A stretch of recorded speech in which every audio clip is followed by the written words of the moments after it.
Chilli powder, ಸಖತ್ ಖಾರ ಬಣ್ಣ ಮತ್ತು ರುಚಿ ಆಚಿ ಚಿಲ್ಲಿ ಪೌಡರ್. ಡಿಸೆಂಬರ್ 8ರಿಂದ ಚಳಿಗಾಲದ ಅಧಿವೇಶನ ಆರಂಭ ಆಗುತ್ತೆ. ಹಾಗಾಗಿನೇ ಎಂಎಸ್ ಪುಂಡ್ರಿಗೆ ಎಚ್ಚರಿಕೆ ಕೊಟ್ಟಿದೆ ಜಿಲ್ಲಾಡಳಿತ. ಅಧಿವೇಶನಕ್ಕೆ ವಿರುದ್ಧವಾಗಿ ನೀವೇನಾದರೂ ಮಹಾಮೇಳ ಮಾಡೋಕ್ಕೆ ಪ್ಲಾನ್ ಮಾಡಿದರೆ ನಿಮಗೆ ಸರಿಯಾಗಿ ಬಿಸಿ ಮುಟ್ಟಿಸ್ತೀವಿ ಅಂತೇಳಿ.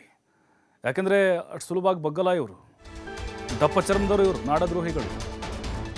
ಮೊನ್ನೆ ಕೂಡ ಕನ್ನಡ ರಾಜ್ಯೋತ್ಸವದ ದಿನ ಕರಾಳ ದಿನ ಮಾಡ್ತೀವಿ ಅಂತ ಹೊರಟವರು. ಅಧಿವೇಶನ ಸಂದರ್ಭದಲ್ಲಿ ಮಹಾಮೇಳ ಮಾಡಲಿಕ್ಕೆ ಅವಕಾಶ ಇಲ್ಲ. ಕಳೆದ ವರ್ಷವೂ ಕೂಡ ಅನುಮತಿ ಕೊಟ್ಟಿಲ್ಲ, ಈ ಬಾರಿ ಕೂಡ ಕೊಡೋದಿಲ್ಲ. ಅನುಮತಿ ಕೊಡದಿದ್ರು ರಸ್ತೆಗೆ ಬಂದರೆ ಅರೆಸ್ಟ್ ಮಾಡ್ತೀವಿ ನೋಡಿ, ಖಡಕ್ ಆದಂಥ ವಾರ್ನ್ ಮಾಡಿದ್ದಾರೆ.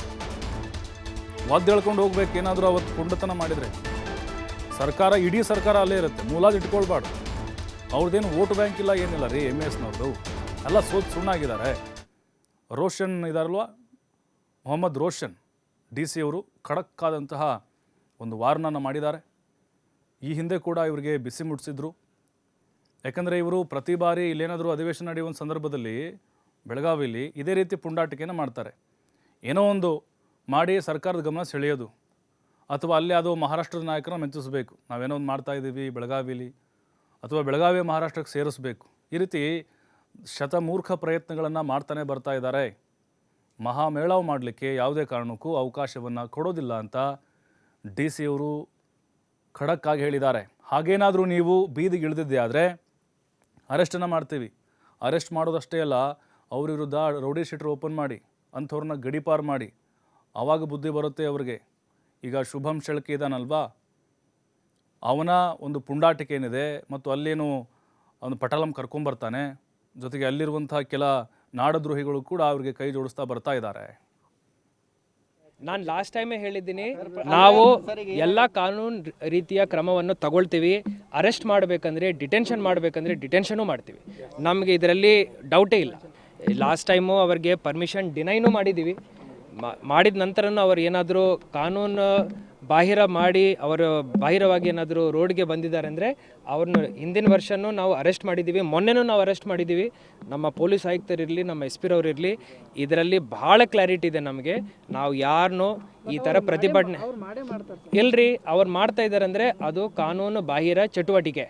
ಅದಕ್ಕೆ ನಾವು ಏನೇನು ಕಾನೂನು ರೀತಿಯ ಕ್ರಮ ತಗೋಬೇಕೋ ನಾವು ತಗೊಳ್ತೀವಿ. ಮತ್ತಷ್ಟು ಮಾಹಿತಿ ನಮ್ಮ ಪ್ರತಿನಿಧಿ ಶ್ರೀಧರ್ ನೀಡ್ತಾರೆ. ಶ್ರೀಧರ್, ಮತ್ತೆ ಪುಂಡಾಟಿಕೆ ಮಾಡಲಿಕ್ಕೆ ಮುಂದಾಗಿದ್ದಾರೆ ನಾಡದ್ರೋಹಿಗಳು.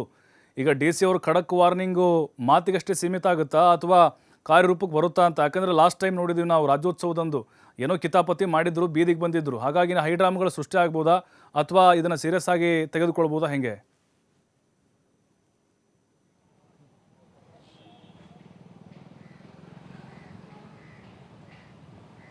ಪ್ರಭು, ಬೆಳಗಾವಿಯಲ್ಲಿ ಇದೇ ಡಿಸೆಂಬರ್ 8ರಿಂದ ಚಳಿಗಾಲ ಅಧಿವೇಶನ ಆರಂಭ ಆಗುತ್ತೆ. ಆ ಅಧಿವೇಶನದ ಮೊದಲ ದಿನವೇ ನಾಡದ್ರೋಹಿ MES ಮಹಾಮೇಳ ಮಾಡೋದಕ್ಕೆ ಒಂದು ಪ್ಲ್ಯಾನ್ ಮಾಡ್ಕೊಂಡಿರ್ತಕ್ಕಂಥದ್ದು. ಆದರೆ ಈ ಒಂದು MESನ ಮಹಾಮೇಳವಕ್ಕೆ ಈಗ ಬ್ರೇಕ್ ಬೀಳಲಿದೆ ಅಂತ ಹೇಳ್ಬೋದು.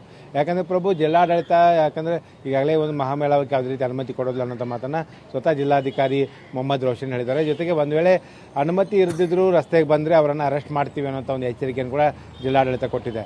ಇಲ್ಲಿ ಒಂದು ಅಂಶವನ್ನು ನಾವು ಗಮನಿಸಬೇಕು ಪ್ರಭು, ಬೆಳಗಾವಿಯಲ್ಲಿ ಯಾವಾಗ ಚಳಿಗಾಲ ಅಧಿವೇಶನ ಆರಂಭ ಆಯಿತು 2006ರಲ್ಲಿ, ಆಗಿನಿಂದಲೂ ಕೂಡ ಇದಕ್ಕೆ ವಿರುದ್ಧವಾಗಿ ನಾಡದ್ರೋಹಿ MES ಒಂದು ಮಹಾಮೇಳ ಮಾಡ್ಕೊಂಡು ಬರ್ತಾ ಇತ್ತು.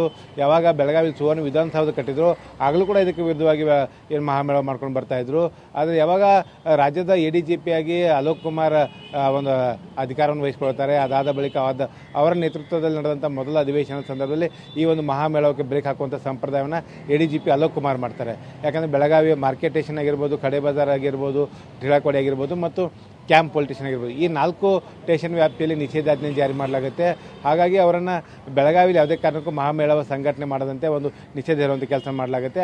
ಆ ಒಂದು ಸಂಪ್ರದಾಯ ಈಗಲೂ ಕೂಡ ಮುಂದುವರಿಯುತ್ತೆ ಅಂತ ಹೇಳ್ಬೋದು ಪ್ರಭು. ಒಂದು ಕಡೆ ಪೊಲೀಸ್ ಆಯುಕ್ತರು ಈ ಒಂದು 4 ಪೊಲೀಸ್ ಠಾಣೆ ವ್ಯಾಪ್ತಿಯಲ್ಲಿ ನಿಷೇಧಾಜ್ಞೆ ಜಾರಿ ಮಾಡಲಿದ್ದಾರೆ. ಆ ನಿಟ್ಟಿನಲ್ಲಿ ಈಗಾಗಲೇ ಒಂದು ವರದಿಯನ್ನು ಕೂಡ ಈಗ ತಮ್ಮ ಅಧೀನಾಧಿಕಾರಿಗಳಿಂದ ತರಿಸ್ಕೊಳ್ತಾ ಇದ್ದಾರೆ. ಇದರ ಜೊತೆಗೆ ಜಿಲ್ಲಾಡಳಿತಕ್ಕೆ ಕೂಡ ಮಹಾರಾಷ್ಟ್ರದ ನಾಯಕರಿಗೆ ಏನು MES ಮುಖಂಡರು ಆಹ್ವಾನ ಕೊಡ್ತಾ ಇದ್ರು, ಮಹಾರಾಷ್ಟ್ರ ನಾಯಕರು ಯಾರು ಕೂಡ ಒಂದು ಬೆಳಗಾವಿಗೆ ಬರಬಾರ್ದಂತೆ ಅಂತೇಳಿ ಬೆಳಗಾವಿ ಜಿಲ್ಲೆ ಪ್ರವೇಶವನ್ನು ಕೂಡ ನಿರ್ಬಂಧ ವಿಧಿಸುವಂಥ ಆದೇಶವನ್ನು ಕೂಡ ಜಿಲ್ಲಾಡಳಿತ ಮಾಡುತ್ತೆ ಅಂತ ಹೇಳ್ಬೋದು.